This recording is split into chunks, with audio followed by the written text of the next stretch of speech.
আসসালামু আলাইকুম। ভিলেজ এগ্রোর পক্ষ থেকে সবাইকে সুস্বাগতম। আশা করি সবাই ভালো আছেন। আমরাও আপনাদের দোয়ার বরকতে আলহামদুলিল্লাহ খুবই ভালো আছি। তো পড়ন্ত বিকালে একসঙ্গে অনেক লোকজন নিয়ে আমরা হালি তোলার কাজ করতেছি, হালিগুলো উত্তোলন করতেছি।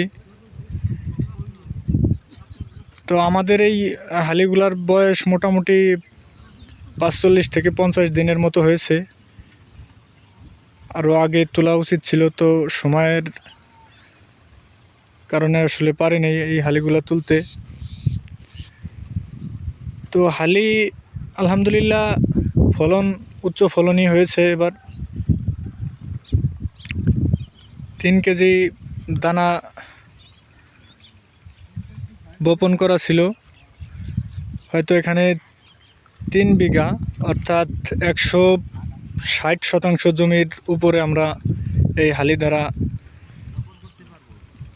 রোপণ করতে পারবো। তো আমি আপনাদের পর্বে পর্বে দেখাইছিলাম যে হালির জমি প্রস্তুত করা থেকে শুরু করে আর কখন কি কীটনাশক দিয়েছিলাম এবং আগাছা দমন, তারপরে পোকা দমন বলেন, এবং হালি সুন্দর থাকার জন্য কিছু স্প্রে করেছি, সেই সব আমি ভিডিওর মাধ্যমে আপনাদের দেখাইছিলাম। তো আপনাদের হালির ক্যাটাগরিটাও দেখানোর চেষ্টা করব এবং দেখাবো যে কতটা সুন্দর হালি এবছরে আমাদের হয়েছে। আসলে আল্লাহর রহমত ছাড়া কিছুই হয় না, স্বয়ং আল্লাহ তাআলার রহমতের কারণে আসলে আমাদের হালিগুলা যথেষ্ট সুন্দর হয়েছে। বিশেষ করে দানাটাও খুব সুন্দর ছিল। দেখুন একজন অভিজ্ঞ কৃষকেরা সুন্দর করে হালিগুলা তুলতেছে। আসলে আমরা যারা কৃষি কাজ করে থাকি তাদের পর্বে পর্বে কিছু কাজ করতে হয়, যা আসলে কষ্ট হলেও অনেক সুখেরই বা খুশিরই হয়ে থাকে। দেখেন দলবদ্ধভাবে এরা হালি তুলছে।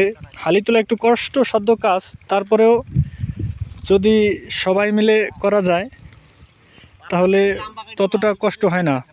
দেখেন আজকে ২০ থেকে ২৫ জন লোক একসাথে হালি তুলছে। আসলে আমাদের যখনই কাজের সময় হয় বা চাপ থাকে, এরকমই দলবদ্ধভাবে কাজগুলো করতে হয়। দেখেন প্রত্যেকে যেন একটা অভিজ্ঞ ম্যান মেশিন বলা যেতে পারে। তো সকলে সুস্বাস্থ্য কামনা করে আজকে এখানেই শেষ করছি। ভালো থাকবেন, সুস্থ থাকবেন এবং আমার ইউটিউব চ্যানেলটিকে অবশ্যই সাবস্ক্রাইব করে দেবেন। ধন্যবাদ সবাইকে।